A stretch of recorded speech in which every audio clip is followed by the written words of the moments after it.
There's a quiet truth we don't talk about enough. The nicest people, the ones who lead with compassion, who try to understand others, who give more than they receive, are often the ones who get mistreated the most. And not because they are weak, but because their kindness exposes things in others that they haven't faced in themselves. Kindness has a way of shining a light into places people prefer to keep hidden. When someone shows genuine compassion, patience, or understanding, it creates a contrast that many people aren't prepared to handle. They see in your behavior what they lack in themselves, and instead of feeling inspired, some feel exposed. Kindness becomes a mirror, one that reflects their impatience, their guardedness, their unresolved hurt, and their emotional limitations. And for people who don't want to confront these truths, mistreating the kind person becomes a form of self-protection. When you lead with kindness, you unintentionally challenge people to step beyond their comfort zones. You call them to communicate more honestly, respond more gently, and take responsibility for their actions. But not everyone is ready for that level of authenticity. Some prefer to keep their emotional armor on because vulnerability feels dangerous. So instead of meeting your kindness with gratitude, they push back with distance, sarcasm, irritation, or even cruelty. It's easier for them to dismiss you than to grow. It's easier to label your kindness as naive or too much than to admit they're not capable of offering the same. There's also a discomfort in being treated with kindness when you don't feel worthy of it. Many people carry quiet shame, old wounds, or narratives that tell them they're undeserving of love or goodness. When you show up with patience and gentleness, it contradicts the story they believe about themselves. And instead of embracing your kindness, they reject it. They mistreat you because accepting your generosity would require them to question the negative beliefs they've held for years.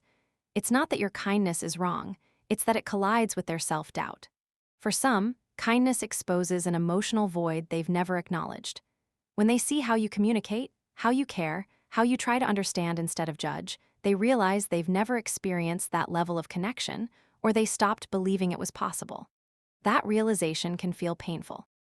Rather than open up to the warmth you offer, they protect themselves by minimizing it. They convince themselves you're acting, exaggerating, or expecting something in return, even when you're simply being genuine. Kindness also removes justification for bad behavior. If you respond with calmness, a person loses the excuse to blame you for their reactions. If you remain respectful, they can't justify disrespect. Your behavior reveals the truth of theirs, and that level of accountability is uncomfortable. So instead of rising to meet your example, they tear you down to avoid feeling inferior. Mistreatment becomes a defense mechanism, a way to maintain emotional distance and avoid growth. But none of this means your kindness is a flaw. It means your presence carries clarity some people aren't ready to face. Your compassion highlights what they've neglected. Your patience challenges their impulsiveness. Your warmth exposes their emotional coldness, and your openness threatens the walls they've built to survive. If others mistreat you because your kindness reveals something in them, remember, that reflection belongs to them, not you. Their discomfort is not a sign that you should dim your light. It's a sign that your light is powerful. Gentle people often carry a softness that stands out in a world where loudness is mistaken for strength. They listen before they react, think before they speak, and care before they judge. Their calm presence is comforting, their patience is disarming, and their empathy makes others feel understood. But sadly, these very qualities that make gentle people emotionally safe can also make them appear like safe targets. Some individuals assume that a soft heart means a weak backbone, and they take advantage of the gentleness they never had to earn. People tend to test the boundaries of those who don't push back immediately. When someone is calm, understanding, or forgiving, others may assume that they can behave however they want without facing consequences. They think the gentle person won't confront them, won't argue, won't call out the disrespect, and won't walk away. This creates a dangerous dynamic where kindness is exploited, patience is drained, and empathy is taken for granted. For those who lack emotional maturity, gentleness becomes an opportunity. They see a person who doesn't shout, so they raise their voice. They see someone who avoids conflict, so they create chaos. They see someone who gives the benefit of the doubt, so they repeat the same hurtful behavior again and again. It's not because the gentle person deserves mistreatment, it's because some people are drawn to the path of least resistance. They direct their frustration, insecurity, or anger toward the person who is least likely to retaliate. Being seen as a safe target also comes from a misunderstanding of strength. Many people only recognize strength when it looks aggressive. They expect force, dominance, or intimidation. So when they encounter someone who leads with humility and warmth, they assume there's no strength behind it. But gentleness is not the absence of strength. It is strength under control. It is dignity in the face of provocation, calmness in the face of chaos, compassion in the face of cruelty. Unfortunately, some people don't understand that until the gentle person finally sets a boundary. There's also a deeper psychological element. Gentle people make others feel emotionally safe. They listen without judgment, forgive mistakes, and don't weaponize vulnerability. This safety can unintentionally teach others that their actions have no real consequences. They start believing that the gentle person will always stay, always help, always understand, even when they do nothing to deserve it. Over time, this leads to a cycle where the gentle one becomes the emotional dumping ground, the conflict absorber, and the one who carries burdens that were never theirs to begin with. But being gentle does not mean being endlessly tolerant. The moment a gentle person decides to draw a line, the entire dynamic shifts. It often shocks people when the quiet one finally speaks up, or when the patient one finally walks away. That's when the truth becomes clear. The gentle person was never weak, they were simply choosing kindness until kindness was no longer respected.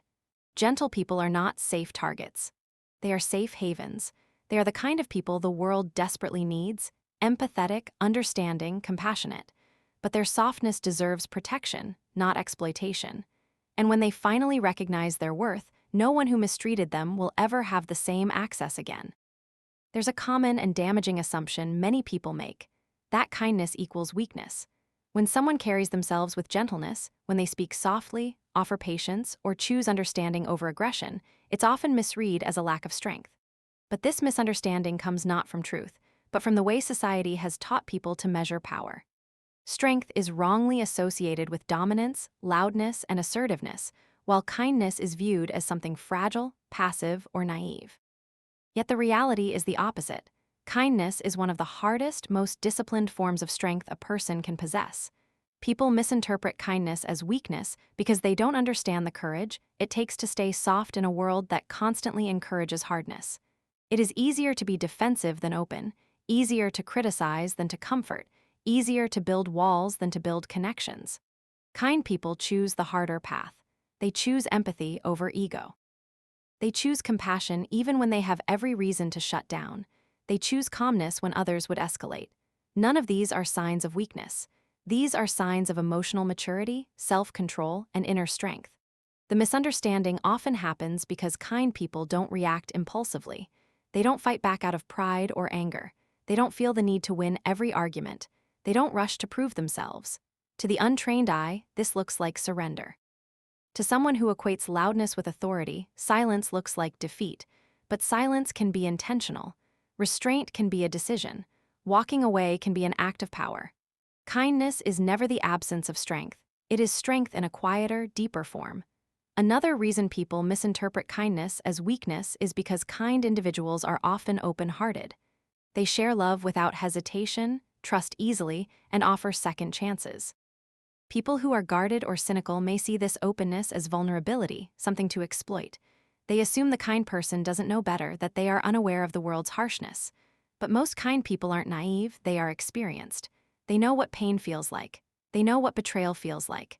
They know how cruel people can be. And still, they choose to show up with a warm heart. That choice takes far more strength than shutting down ever will. What many fail to understand is that kindness is a controlled strength. It is the ability to feel deeply without becoming hardened. It is the ability to understand someone else's pain without letting it destroy your own peace. It is the ability to forgive without forgetting your worth. Weakness is reactive. Kindness is intentional.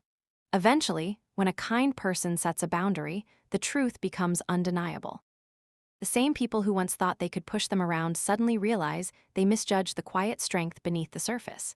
They discover that kindness has limits, and once those limits are crossed, the kind person can walk away with a clarity that is both powerful and final. Kindness is never a weakness.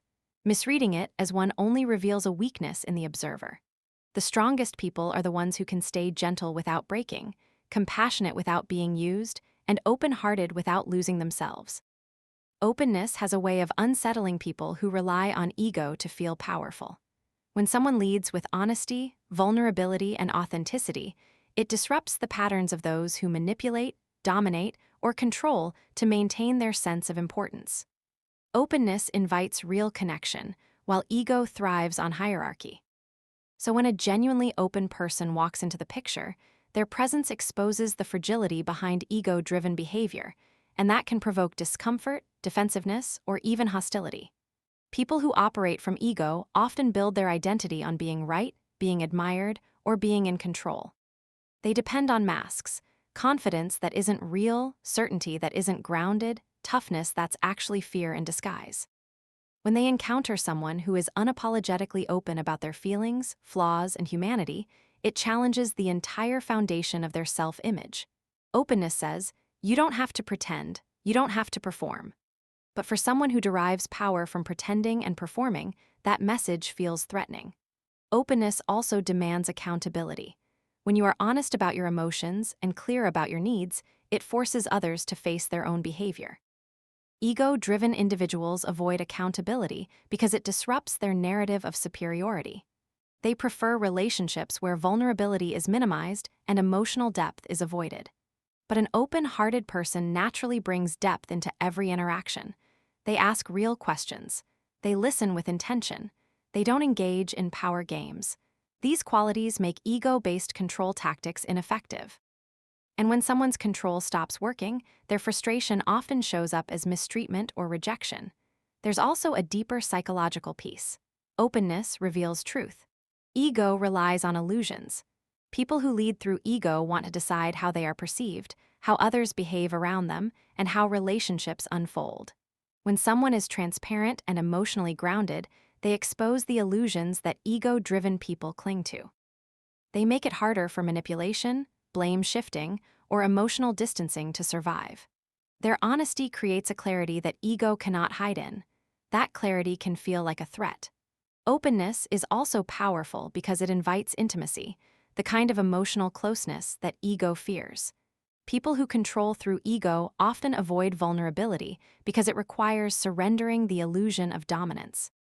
When they meet someone who is comfortable being vulnerable, who speaks from the heart without calculating how it will be received, it feels like stepping into a territory they don't know how to navigate. Instead of learning to open up, they may criticize, belittle, or dismiss the open person to regain their sense of control. But here's the truth. Openness isn't weakness, it's emotional courage. It's the willingness to show up authentically even when you know not everyone will reciprocate. People who operate from ego often mistake openness for softness, forgetting that it takes far more strength to be transparent than to hide behind pride. If someone feels challenged by your openness, it's not a sign that you need to close yourself off. It's a sign that your authenticity disrupts the environments where ego once ruled. You bring honesty into places that have been governed by pretense. You bring truth where illusions once held power. And that is something only the emotionally brave can do. Being soft in a hard world is one of the most misunderstood forms of strength. People often assume that softness means fragility, that a gentle heart must be easily broken, or that sensitivity makes someone unprepared for the harsh realities of life. But softness is not the absence of resilience. It is the presence of humanity. It is the refusal to let the world's cruelty turn you cold. It is the choice to stay compassionate even when you've been hurt, to stay loving even when you've seen the worst in people, and to stay hopeful even when disappointment tries to harden you.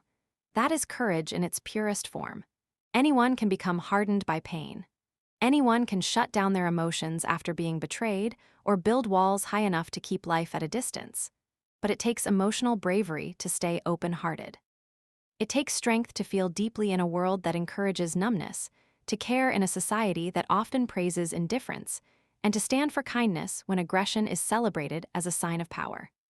Soft people walk through life with their hearts exposed, and that vulnerability is a form of courage many will never understand. Being soft in a hard world also means choosing peace over conflict, even when conflict is easier.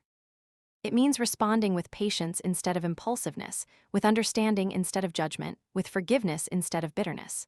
These choices are not natural reactions, they're intentional. They require emotional discipline and self-awareness. They require the ability to put ego aside, to see beyond the surface, and to act with wisdom rather than pride. Soft people aren't weak, they're mindful. They don't let their emotions control them. They don't allow the world's negativity to define who they become. People who remain soft despite hardship often carry deep inner strength, shaped by their struggles rather than shielded from them. They know what it feels like to be wounded, so they choose not to wound others. They know what silence feels like, so they listen. They know what abandonment feels like, so they show up for people. Their softness is built from experience, not ignorance. And that makes them stronger than those who let pain turn them cold. But being soft comes with challenges. Soft people are often underestimated, misjudged, or taken for granted.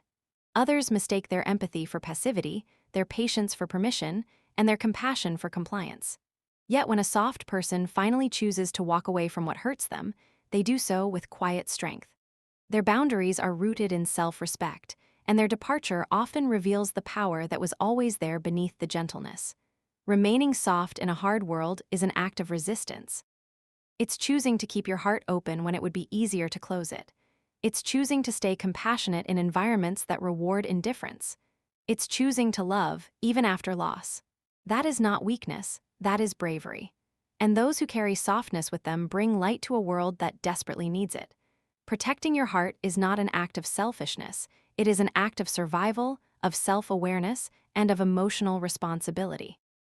For far too long, people have been taught that giving endlessly is noble, that saying yes makes you good, and that absorbing emotional harm quietly is a sign of strength. But protecting your heart doesn't mean closing yourself off or refusing to care. It means understanding that your emotional well-being matters just as much as anyone else's. It means recognizing when someone's presence drains you instead of nourishes you, when their words cut deeper than they heal, and when their behavior asks you to shrink yourself in order to keep them comfortable. Guarding your heart is not selfish. It's a declaration that your peace has value. People often confuse boundaries with walls, but the two couldn't be more different. Walls keep everyone out, even the people who love you. Boundaries keep out the people who harm you, the situations that exhaust you, and the patterns that break you. Protecting your heart means learning to say no without guilt, learning to walk away without apologizing, and learning to stop explaining your pain to those who are committed to misunderstanding it. It's the understanding that self-preservation is not cruelty, it's clarity. Many gentle and kind-hearted individuals struggle to protect their hearts because they've been conditioned to believe that prioritizing themselves makes them selfish. But it's impossible to pour into others when your own emotional cup is empty. Protecting your heart is how you maintain your ability to love, give, care, and connect without losing yourself. It's choosing relationships where you don't have to beg for the bare minimum. It's choosing conversations where you feel heard instead of dismissed. It's choosing environments where your soft nature isn't exploited but appreciated. When you protect your heart, you start to notice who respects your boundaries and who feels threatened by them. The ones who value you will honor the limits you set. The ones who used your kindness for their convenience will act as if you've betrayed them. Their reaction is not a reflection of your worth. It's a reflection of how they benefited from your lack of boundaries. Protecting your heart exposes the truth about people's intentions, and while that truth can be painful, it's also liberating. Protecting your heart also means learning to trust yourself again, your intuition, your emotional signals, your discomfort. Instead of pushing through the pain to keep someone else happy, you begin to listen to the quiet inner voice that says, "This isn't good for me." You learn to value peace over approval, authenticity over people-pleasing, and emotional safety over forced loyalty. And over time, you realize that the relationships meant for you will never require you to sacrifice your self-respect. Choosing to protect your heart does not make you selfish. It makes you whole. It makes you conscious. It makes you capable of building healthier relationships and attracting people who see your value without taking advantage of it. In a world that often asks you to abandon yourself in order to be liked, protecting your heart is not only necessary, it is revolutionary.